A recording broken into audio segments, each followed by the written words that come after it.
नमस्कार विद्यार्थी मित्रांनो, इन्फिनिटी अकॅडमीच्या यूट्यूब प्लॅटफॉर्मवरती मी स्वप्नील भंडारे आपलं मनस्वी स्वागत करतोय. तलाठी भरती आणि इतर सर्व पदांकरता जी महाराष्ट्र लोकसेवा आयोगानं संयुक्त पूर्व परीक्षा गट क यामधून ही पदं भरण्याची ठरवली. त्याकरता मुदत आता अर्ज करण्यासाठी मुदतवाढ देण्यात आलेली आहे. पहिली जी मुदत होती ती 5 ऑगस्ट होती, म्हणजे आज संध्याकाळी 12 वाजेपर्यंत होती.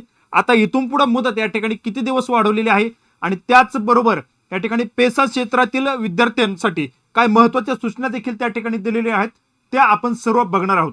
विद्यार्थी मित्रांनो, शेवटपर्यंत व्हिडिओ बघा, तुमच्या फायद्याचा आहे. काय सूचना दिलेल्या आहेत विद्यार्थ्यांकरता, फॉर्म भरण्याचे जे विद्यार्थी बाकी आहेत त्यांच्याकरता या सूचना खूप महत्त्वाच्या आहेत.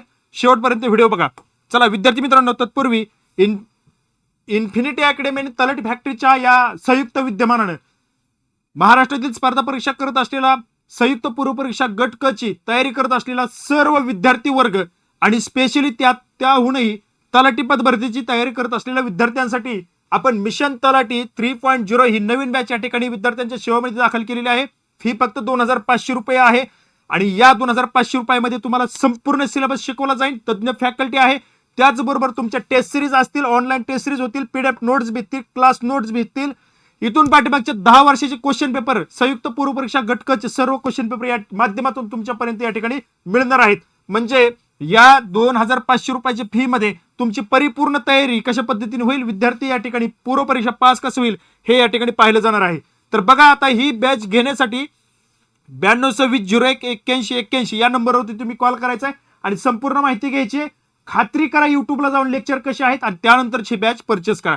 विद्यार्थी मित्रांनो बघा, हे शुद्धीपत्रक या ठिकाणी 5 ऑगस्ट 2026 ला म्हणजे आता काही वेळापूर्वी एक 10 मिनिटापूर्वी या ठिकाणी आलेला आहे आणि त्या माध्यमातून जी अर्ज सादर करण्यासाठी 5 ऑगस्ट 2026 पर्यंत या ठिकाणी मुदतवाढ दिली होती. पहिली देखील मुदतवाढ दिली आणि आता पुन्हा एकदा यामध्ये मुदतवाढ देण्याबाबत उमेदवारांची मागणी विचारात घेऊन परीक्षेचा अर्ज सादर करण्यासाठी पुन्हा एकदा मुदतवाढ दिली. अर्ज करण्याचा अंतिम दिनांक या ठिकाणी 10 ऑगस्ट करण्यात आलेला आहे. किती? 10 ऑगस्ट. लक्षात ठेवा, 10 ऑगस्टच्या या वेळेत तुम्हाला या ठिकाणी इथून राहिलेले 5 दिवसात तुम्हाला अर्ज दाखल करायचा आहे आणि त्या ठिकाणी परीक्षा शुल्क भरण्यासाठी 3 दिवस मुदतवाढ दिलेली आहे. म्हणजे एकदा फॉर्म भरून चाला की परीक्षा शुल्क तुम्हाला या ठिकाणी भरता येईल. चला पुढे त्यांनी काय म्हटलंय बघा, शासनाकडून ग्रामविकास महसूल अधिकारीसाठी आता ही सरळ सेवेसाठी असणारी ही बाब आहे. प्रत्येक घटकामध्ये पेसा क्षेत्र जे नावाचं हा जो घटक आहे त्यांच्यासाठी ह्या सगळ्यात महत्वाच्या सूचना या ठिकाणी आपल्याला पाहायला मिळत आहेत. बघा विद्यार्थी मित्रांनो, मग पेसा क्षेत्र तसेच बिगर पेसा क्षेत्र म्हणजे आदिवासी विभाग आणि बिगर आदिवासी विभाग यांच्यासाठी हा शब्द वापरला जातो. त्यामुळं विद्यार्थ्यांना जरा थोडी एक गोष्ट नवीन असेल, पेसा क्षेत्र म्हणजे काय तर बघा हे लक्षात असू द्या. आदिवासी विभाग, प्रवण क्षेत्र आणि इतर ठिकाणी मग त्यामध्ये बघा पेसा तसेच बिगर पेसा क्षेत्रातील विविध सामाजिक आरक्षणानुसार मागणीपत्रे प्राप्त झाले आहेत. त्यापैकी चंद्रपूर जिल्ह्यातील पेसा क्षेत्राकरता अनुसूचित जातीच्या प्रवर्गासाठी पदे उपलब्ध झालेली आहेत. आता बऱ्यापैकी हाच विषय जरा थोडा गोंधळाचा होता की ह्याचं वर्गीकरण का नव्हतं किंवा याबाबत स्पष्टीकरण का नव्हतं, तर त्या क्षेत्रातील जागा मागणीपत्र या ठिकाणी प्राप्त झालं नाही तर एमपीसी त्या ठिकाणी त्यामुळे आपल्याला उल्लेख पाहायला नव्हता भेटला, तर आता या ठिकाणी आपल्याला पाहायला मिळतोय. मग या सदर पेसा क्षेत्र आरक्षणामध्ये शासनाच्या सूचनेनुसार वाढ आणि बदल होऊ शकतो आणि गटक सेवा संयुक्त पूर्व परीक्षेतील ग्राम महसूल अधिकारी म्हणजे तलाठी संवर्गासाठी पेसा क्षेत्रातील पदांसाठी अर्ज तसेच यापूर्वी अर्ज सादर केलेल्या उमेदवारांकडून विकल्प मागवण्यात येत आहेत. आणि म्हणून मी तुमच्यासाठी हे गोष्ट सांगत आहे की जे या अगोदर देखील कुणी फॉर्म भरलेले आहेत आणि तो पेसा क्षेत्रामध्ये येत आहे त्यांनी सुद्धा या ठिकाणी विकल्प म्हणजेच तुम्हाला तो पर्याय या ठिकाणी उपलब्ध करून दिलेला आहे. त्याच्याबद्दल तुमचं काय मत आहे ते विकल्प या ठिकाणी मागवण्यात आलेला आहे. सदर दाव्याच्या अनुषंगाने अर्ज विकल्प सादर करण्यात उमेदवारांनी पुढील सूचनांचे पालन करणे अनिवार्य आहे. मग त्यामध्ये या ठिकाणी तुम्हाला काय करायचं, तलाठीचे पद म्हणजे अनुक्षेत्रातील पद होय, ही बाब या ठिकाणी लक्षात असू द्या. दुसरी गोष्ट, सामान्य प्रशासनाचा जो काही निर्णय होता 1 फेब्रुवारी 2023 ला त्यानुसार विहित वेळेत प्रसिद्ध केलेल्या आदेशानुसार सदर पदे आवश्यक शैक्षणिक अर्हता असलेल्या स्थानिक आदिवासी उमेदवारांमधूनच भरण्यात येतील आणि ही बाब त्या ठिकाणी खूप महत्वाची आहे.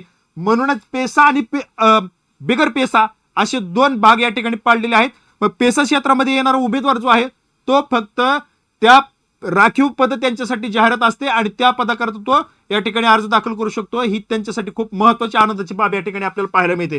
बघा, स्थानिक आदिवासी उमेदवारांमधूनच भरण्यात येतील.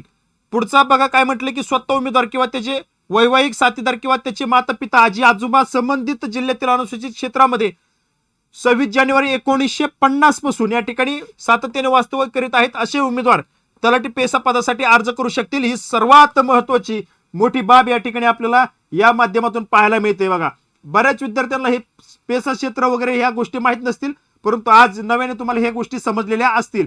आता हे तुम्हाला या ठिकाणी पाहायला मिळते 26 जानेवारी 1950 पासून आजी आजोबा आई वडील वास्तव्य करीत आहेत पेसा क्षेत्रामध्ये असाच उमेदवार त्या ठिकाणी या ठिकाणी पात्र करण्यात आलेला आहे। पुढे काय म्हणता आहेत बघा, अर्ज दाखल करण्यासाठी करणाऱ्या अनुसूचित जमातीच्या उमेदवारांनी संबंधित प्रकल्प कार्यालय एकात्मिक आदिवासी विकास प्रकल्प कार्यालयाने 25 ऑक्टोबर 2026 पूर्वी दिलेल्या अनुसूचित पेसा क्षेत्रातील रहिवासी दाखला दाखल करणे अनिवार्य असणार आहे, तेव्हाच त्याला पेसा क्षेत्रातील उमेदवार म्हणून ग्राह्य धरण्यात येईल।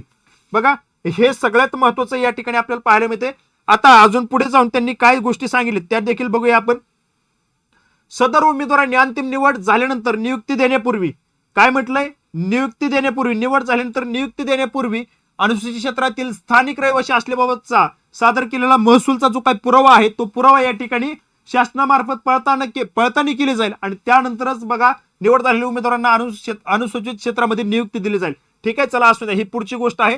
आणि अर्ज सादर करण्यात तशीच आणि यापूर्वी या ठिकाणी प्रस्तुत परीक्षेस अर्ज सादर केलेल्या उमेदवारांनी इथून पुढे नवीन उमेदवार या ठिकाणी अर्ज दाखल करतील आणि यापूर्वी सुद्धा आजपर्यंत 10 दिवसात जे विद्यार्थ्यांनी अर्ज दाखल केलेले आहेत अशा विद्यार्थ्यांनी काय करायचे, ऑनलाईन अर्ज प्रणालीमध्ये पुढील बाब नमूद करणे अनिवार्य आहे। बघा, त्यांनी त्या ठिकाणी तुम्हाला ऑप्शन उपलब्ध करून दिलेला आहे एमपीसीच्या प्रोफाईल वरती, तिथं त्या ठिकाणी जायचं आहे आणि त्यामध्ये तुम्हाला क्वेश्चन विचारला किंवा आपण पेसा क्षेत्रातील चंद्रपूर रहिवासी आहात का, तर होय किंवा नाही त्या ठिकाणी तुम्हाला त्या ठिकाणी उत्तर द्यायचं आहे। आता बघा, या ठिकाणी चंद्रपूरच्या जागा गेलेत म्हणून हा प्रश्न या ठिकाणी आपल्याला पडलेला आहे, परंतु आपलं नंदुरबार असेल, धुळे असेल, जळगाव असेल, अहमदनगर असेल, बघा पुणे जिल्ह्यात देखील भरपूर क्षेत्र आहेत, पालघरमध्ये तर भरपूर आहेत, रायगड आहे, त्यानंतर तिकडं गडचिरोली, चंद्रपूर, वर्धा, नागपूर या भागात देखील पेसा क्षेत्र या ठिकाणी आपल्याला पाहायला मिळतं। तर बघा, तिथल्या सुद्धा मागणीपत्र गेल्यानंतर आपल्याला तो ऑप्शन या ठिकाणी आपल्याला दिलेला पाहायला मिळेल। बघा, ते काळानुरूप या ठिकाणी बदल देखील आयोग या ठिकाणी करेल। परीक्षेकरता अर्ज सादर केलेल्या उमेदवारांनी वरील प्रमाणे कारवाई केल्यानंतरच प्रस्तुत दाव्यासाठी नव्याने अर्ज करण्याची आवश्यकता नाही। ही बाब सगळ्यात महत्वाची लक्षात असू द्या, विद्यार्थ्यांना पडणारा हा सगळ्यात महत्वाचा मोठा प्रश्न या ठिकाणी पाहिला जातो। म्हणून विद्यार्थी मित्रांनो, जर तुम्ही या ठिकाणी अर्ज सादर केलेला आहे, उमेदवारांनी वरील प्रमाणे जर कारवाई केल्यानंतर प्रस्तुत दाव्यासाठी नव्याने अर्ज करण्याची आवश्यकता नाही, ही बाब लक्षात ठेवा।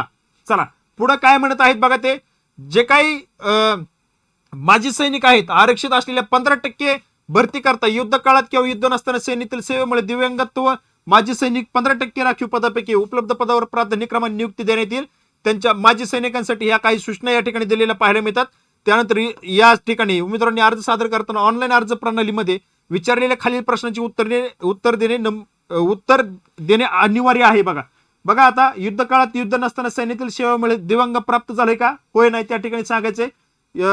सैनिक सेवेत मृत झालेला किंवा दिव्यांगत्व येऊन नोकरीसाठी अयोग्य झालेले माजी सैनिकांच्या कुटुंबातील सदस्य आहात का, होय नाही त्याबाबत तुम्हाला प्रश्न विचारले ते ठिकाणी तुमची उत्तर द्यायची आहेत। आणि या ठिकाणी सगळ्यात महत्वाचं, आता वरती यापूर्वी सांगितलं विषयातील परीक्षेकरता अर्ज सादर केलेल्या उमेदवारांनी ही जी काही माहिती आहे ते माहिती या ठिकाणी सादर करायची ऑनलाईन अर्ज प्रणालीमध्ये माय अकाउंट या सदराखाली परीक्षेच्या नावासमोर संबंधित प्रश्नाच्या बटनावर क्लिक करायचे आणि माहिती नमूद करायची आहे। माय अकाउंट वरती जायचे, तुम्हाला त्या ठिकाणी प्रश्न दिलेले असतील त्यावरती जाऊन तुम्हाला क्लिक करायचा आहे। हा प्रश्न फक्त बघा माजी सैनिक, त्यांचे कुटुंबातील पाल्य असतील आणि आदिवासी प्रवण क्षेत्रातील ह्या दोघांसाठीच आहे, हे या ठिकाणी लक्षात ठेवा। आणि मग ह्या दाव्याच्या अनुषंगाने या ठिकाणी कागदपत्राची नियुक्तीपूर्वी सक्षम प्राधिकाऱ्याकडून तपासणी करण्यात येईल आणि त्यानंतर तुम्हाला नियुक्ती देण्यात येईल, याची सर्वांनी नोंद घ्यायची आहे। बघा, या ठिकाणी अशा पद्धतीने एमपीएससी कडून हे शुद्धीपत्रक प्रसिद्धीपत्रक काढण्यात आलेलं आहे आणि म्हणून त्या अनुषंगाने हा व्हिडिओ खूप महत्वाचा वाटला, म्हणून तात्काळ या ठिकाणी आपल्या समोर या ठिकाणी घेण्यात आलेला आहे। सगळ्यात महत्वाची ही जी काही तारीख आपल्याला वाढलेली पाहायला मिळते 10 ऑगस्ट पर्यंत तुम्हाला या ठिकाणी अर्ज दाखल करायचे आहेत। 10 ऑगस्ट लक्षात ठेवा।